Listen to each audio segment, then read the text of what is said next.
What if your government was conducting experiments so bizarre that they sound like pure science fiction? What if they tried to make warships invisible, train psychic spies, control minds with drugs? These aren't just conspiracy theories. Some of these projects have been declassified, documents released, secrets revealed. Others remain mysteries the government refuses to discuss. So let's jump straight into the first case. And this one involves a ship that supposedly vanished into thin air.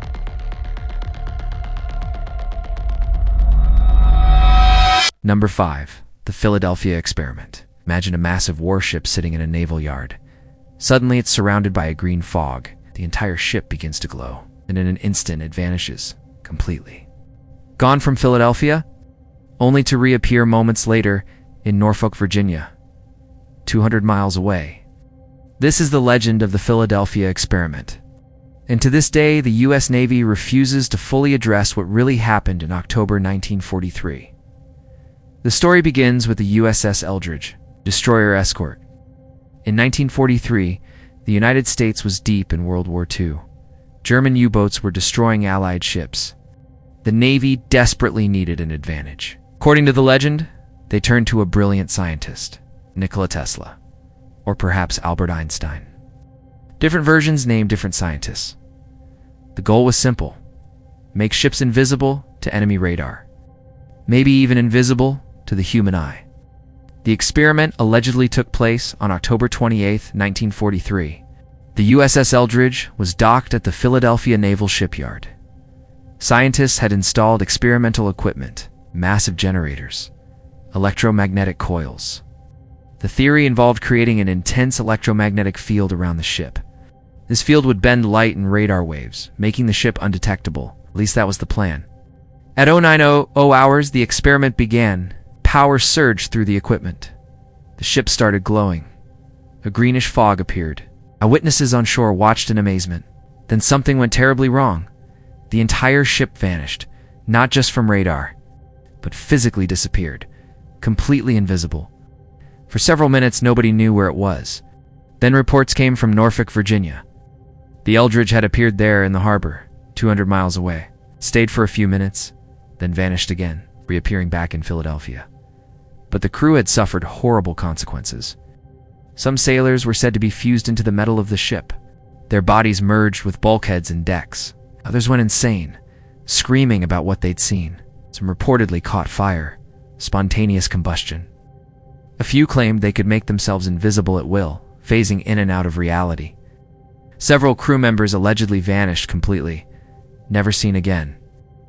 The Navy immediately shut down the project, classified everything, denied it ever happened.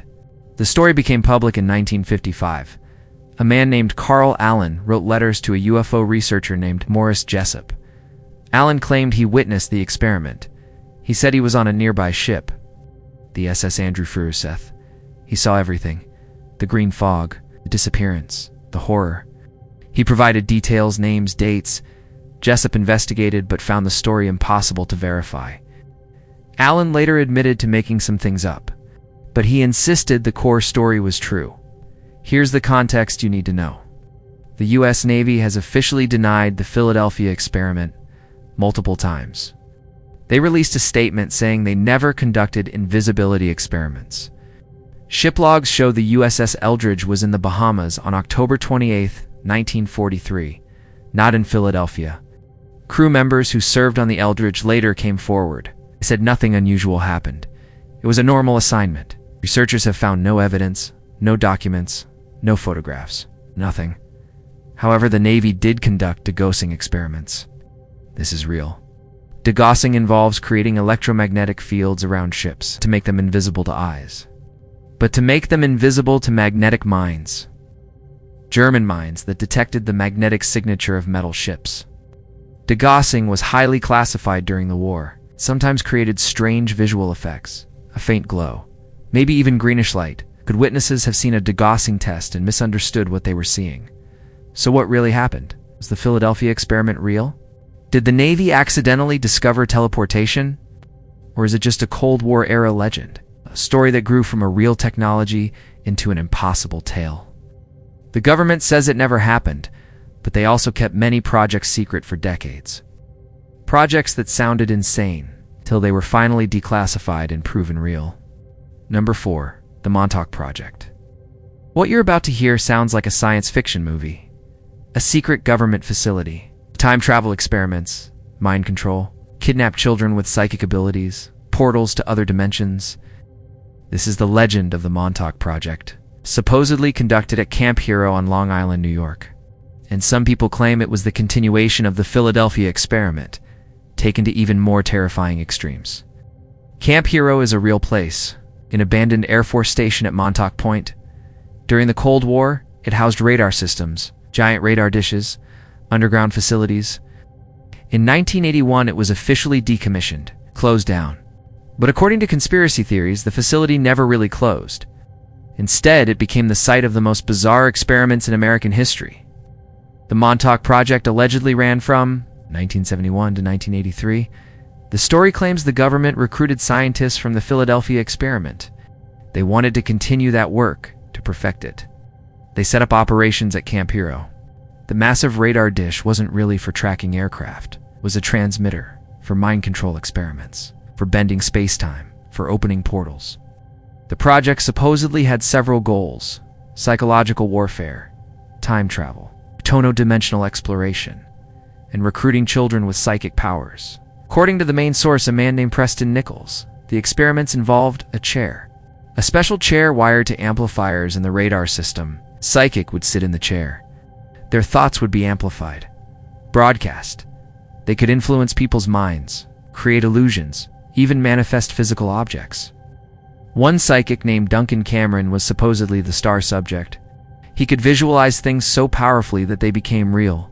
He could open windows in time, see the past, see the future, even travel through time physically. The darkest part of the legend involves children. The project allegedly kidnapped boys from nearby areas. Runaways, orphans, kids who wouldn't be missed. They were brought to Camp Hero, subjected to mind control programming, trauma-based conditioning. The goal was to create psychic soldiers, super soldiers with abilities beyond normal humans. Many of these children allegedly died during the experiments. Those who survived had their memories wiped.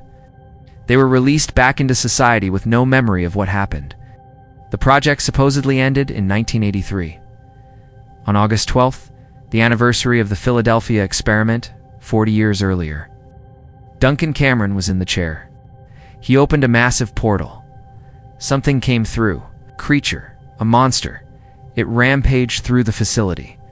In a panic, the scientists destroyed the equipment, shut everything down. Though the portal closed, the base was sealed. Officially, it became a state park, but underground the tunnels remain, locked, forbidden, filled with secrets. Here's the context.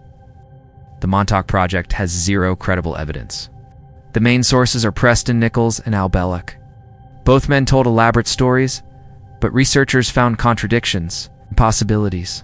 Belloc claimed he time-traveled from 2749. He said his memories were suppressed but recovered through hypnosis. Nichols wrote books, gave lectures, sold videos. Both men profited significantly from the story. No documents have ever been found. No witnesses beyond the main storytellers. No physical evidence. Camp Hero is real. The radar tower is real. Underground tunnels exist. But there's no evidence of time travel experiments or psychic research. The buildings were used for standard Cold War operations. Radar, communications, nothing exotic. After decommissioning the area, became parkland. Urban explorers have investigated the tunnels, found nothing unusual, just abandoned military infrastructure. The Montauk Project appears to be a legend. A story inspired by the Philadelphia experiment, elaborated by creative storytellers, turned into books and movies. But here's the thing. The government has conducted secret projects at military bases, projects that sound impossible, until they're declassified. So while the Montauk Project specifically seems to be fiction, could something similar have happened elsewhere? Could there be real classified programs that inspired these legends? Who knows? Number 3. MKUltra mind control. Picture this. The CIA secretly drugs American citizens without their knowledge, tests mind control techniques, tries to create programmed assassins, uses prisoners, mental patients, university students. even their own agents. This isn't conspiracy theory. This isn't speculation. This is documented fact. Project MKUltra was real, and when it was finally exposed, it shocked the nation. Ultra began in 1953. The CIA was terrified. During the Korean War, American POs were allegedly brainwashed by communist forces. Some prisoners made confessions, denounced America. The CIA believed the enemy had discovered mind control. They needed to catch up, or better yet, get ahead. CIA Director Allen Dulles approved Project MKUltra. The goal was simple: control the human mind, break it down, rebuild it, make people do things against their will. The project was massive. At least 80 institutions were involved: universities, hospitals, prisons, pharmaceutical companies. The CIA funneled money through front organizations. Nobody knew the real sponsor. Researchers thought they were doing legitimate work. But the CIA was using their research for something darker. The project had 149 sub-projects, each exploring different methods: hypnosis, sensory deprivation, verbal and sexual abuse, torture, and most infamously drugs, especially LSD. Dr. Sidney Gottlieb led the program. He believed LSD was the key to mind control. The CIA bought the entire world's supply. They tested it on everyone. Agents were dosed without warning, at office parties, during meetings. The CIA wanted to see how people reacted when caught off guard. Sometimes the results were tragic. Frank Olson was a CIA scientist. In 1953, his colleagues secretly gave him LSD. Days later, he had a mental breakdown. He jumped from a hotel window, fell to his death. The CIA claimed it was suicide. His family suspected murder. But the worst experiments targeted vulnerable people. Prisoners were offered reduced sentences for participation. They were given massive doses of LSD for days, sometimes weeks. Mental patients were used without consent. They were subjected to electroshock therapy, sensory deprivation, drug cocktails. One patient in Canada was kept in a medically induced coma for 88 days. Her brain was essentially wiped. Prostitutes working for the CIA lured men to safe houses. The men were drugged. Their reactions observed through one-way mirrors. Nobody consented. Nobody knew they were test subjects. The most disturbing goal was creating a Manchurian candidate, programmed assassin, someone who could be triggered to kill, and forget they did it. The CIA experimented with trauma, abuse, hypnosis. They wanted to fracture a person's mind, create multiple personalities, then program specific personalities to activate on command. Whether they succeeded remains classified. Some documents were destroyed. Many sub-projects remain mysterious even today. Here's the context. MKUltra is completely real and documented. In 1973, CIA Director Richard Helms ordered all MKUltra files destroyed, but some survived. In 1975, the Church Committee investigated. Congress held hearings. Witnesses testified. Documents were declassified.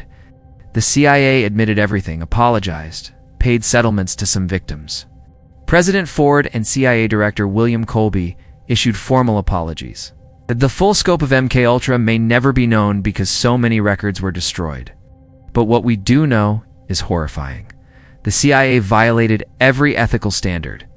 They drugged Americans without consent, destroyed lives, caused deaths, and for what? Did they achieve mind control? The CIA says no. They claimed the project failed. That LSD was too unpredictable. The true mind control proved impossible. But can we trust that? If they had succeeded, would they admit it, or would they classify it deeper? Keep using it in secret. The fact that MKUltra happened proves the government will conduct unethical experiments. What else are they doing that we don't know about? Pretty insane? Are you ready for an escalation? Then pay close attention now. Number 2. Project Stargate Psychic Spies.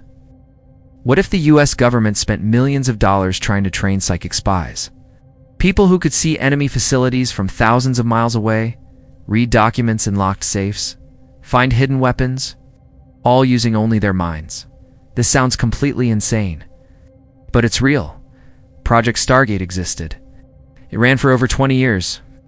And when it was finally declassified, the results were both fascinating and controversial. It started during the Cold War. The CIA learned that the Soviet Union was researching psychic phenomena, remote viewing, telepathy, precognition. The Soviets allegedly had psychics spying on American facilities. The US couldn't afford to fall behind. In 1972, the CIA and Defense Intelligence Agency launched their own program. Eventually, it became known as Project Stargate. The budget was $20 million. The mission was to develop and use psychic abilities for intelligence gathering. Remote viewing was the main focus. The theory goes like this. Psychic is given coordinates, or a photograph, or just the name of a target. They enter a meditative state. Then they describe what they see. Buildings, people, documents, events, all perceived mentally across vast distances. The military recruited people claiming psychic abilities. They tested them, trained them, created protocols, made it as scientific as possible. One of the most famous remote viewers was Joe McManigal, former Army officer. He participated in hundreds of sessions. In one famous case, he was asked to remote view a Soviet facility. He described a massive building under construction, said it was a submarine, a new type, larger than anything previously built. Months later, satellite photos confirmed it. The Soviets were building a Typhoon-class submarine, exactly as McMonigal described. The Pentagon was impressed. Another viewer, Ingo Swann, worked with scientists at Stanford Research Institute. He demonstrated his abilities under controlled conditions. Scientists gave him sealed envelopes containing coordinates. He would describe the locations in detail: mountain ranges, buildings, water features. When researchers checked, they found his descriptions were often accurate, sometimes eerily so. Skeptics argued it was lucky guessing. Believers said it was proof of psychic abilities. The military used remote viewers for real operations. During the Iran hostage crisis, viewers tried to locate the hostages. During the Cold War, they spied on Soviet installations. They searched for Colonel Gaddafi in Libya, tried to find Scud missiles during the Gulf War. Some operations reportedly succeeded, others failed completely. The results were maddeningly inconsistent. Sometimes viewers were incredibly accurate, other times completely wrong. Here's the context. Project Stargate is completely real and declassified. It ran from 1972 to 1995. Over 20 years, documents have been released. Participants have spoken publicly. The CIA commissioned an independent review in 1995. The review concluded that remote viewing showed some statistical anomalies, results slightly better than chance, but not reliable enough for intelligence work. The program was shut down, or at least that's what they say. Critics argue the declassified documents showed the project was a waste of money, that any accurate hits were coincidence. The viewers were reading body language and getting subtle cues. The whole thing was pseudoscience. But supporters point to specific successes. Cases where viewers describe things they couldn't possibly know. They argue that maybe the public files don't show everything, that the best results remain classified, that the program wasn't really shut down, just moved deeper into the black budget world. So was Project Stargate real psychic spying, or an expensive failure? The government admits it existed. They admit they tried. But did it work? If it didn't, why run it for 20 years? I spent $20 million. And if it did work, why shut it down, or did they? Maybe Stargate never ended. Maybe it just went darker. Maybe psychic spies are still working, still viewing, still gathering intelligence we'll never hear about. Extremely fascinating thought. Number 1. Operation Acoustic Kitty. What you're about to hear might be the most bizarre government project ever conceived. The CIA spent years and millions of dollars turning cats into spy devices. Yes, cats. They surgically implanted listening devices, transmitters, antennas, then trained the cats to walk up to Soviet officials and eavesdrop. This sounds too crazy to be real, but it happened. Operation Acoustic Kitty is documented, declassified, and absolutely insane. In the 1960s, the CIA faced a problem. Soviet officials were careful about surveillance. They swept rooms for bugs. They spoke quietly. They conducted sensitive conversations outdoors, in parks, on streets, where traditional listening devices couldn't reach. The CIA needed a new approach, something innovative, something the Soviets would never suspect. Someone suggested cats, animals that could get close to targets, that wouldn't raise suspicion. The idea was approved. The Directorate of Science and Technology took on the project. They needed to solve several problems. First, how to hide a microphone on a cat. Second, how to power it. Third, how to transmit the audio. The solution was surgery. They would implant everything inside the cat, make it a living surveillance device. The first cat was a gray and white tabby. Veterinarians performed a complex operation. They implanted a microphone in the cat's ear canal, a radio transmitter in the base of the skull. A thin wire antenna was threaded through the cat's fur along its spine to the tail, but surgery was just the beginning.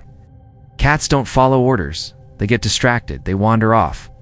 The CIA needed to train the cat to approach specific targets, to stay near them, to not run away when it heard loud noises. Training took months. Operatives used food rewards. Positive reinforcement. They taught the cat to walk toward people, to sit near them, stay calm in urban environments. The cost kept climbing. The project consumed 5 years, around $20 million, all for one cat. Finally, the cat was ready. The first mission was in Washington, D.C., a Soviet compound. 2 Soviet officials were sitting on a park bench, talking. The CIA wanted to hear what they were saying. The plan was simple. Drive near the park, release the cat, let it walk over to the bench, sit near the Soviets, transmit their conversation. The team drove to the location, opened the door, released the cat. The cat walked into the street and was immediately hit by a taxi. It died instantly. The mission was over in seconds. The CIA was devastated. 5 years of work, millions of dollars, all destroyed in moments. They debriefed, analyzed what went wrong, concluded that cats were simply too unpredictable, too easily distracted, too independent. You can't control a cat the way you can control a robot. Operation Acoustic Kitty was shut down in 1967. The project was classified, hidden, forgotten, until decades later when documents were declassified. Here's the context. Operation Acoustic Kitty is completely real and documented. The CIA declassified documents in 2001 under the Freedom of Information Act. They confirmed the project happened. They admitted it failed. They released details about the surgery, the training, the costs, everything. Some documents remain redacted. We don't know if they tried more than one cat. We don't know if any missions actually succeeded before the program ended. But the core story is true. The CIA really did try to turn cats into spies. Why would intelligent people think this would work? Because during the Cold War, everything was on the table. Stakes were existential. Nuclear war, global communism, the end of America. Agencies tried everything. It was too strange. If it might give an advantage, it was worth attempting. MKUltra, Stargate, Acoustic Kitty. These projects show how far the government would go, how much they'd spend, how bizarre they'd get, all in the name of national security. So what does this tell us? That the government will try anything, will spend anything, will experiment with the impossible. MKUltra mind control was real. Project Stargate psychic spies were real. Operation Acoustic Kitty spy cats were real. All declassified, all admitted, all proven. So when people say the Philadelphia experiment sounds too crazy to be real, remember this. The government has done things that sound just as crazy, things that were proven true decades later. And maybe some conspiracy theories aren't theories. Maybe they're just classified projects we don't know about yet. A thought that is as fascinating as it is terrifying. So what do you think? Is the Philadelphia experiment real? Did the Montauk Project happen? We know MK, Ultra Mind Control. Project Stargate, Psychic Spying, and Operation Acoustic Kitty were all completely real. The government admitted them. Release the files. If they admit to drugging citizens and implanting spy equipment in cats, what else might they be hiding? Which case shocked you the most? The invisible ship, the time travel base, the mind-controlled drugs, the psychic spies, or the spy cats? Write it in the comments. We're excited to hear your thoughts. If you enjoyed the video, we'd really appreciate a like and a subscription.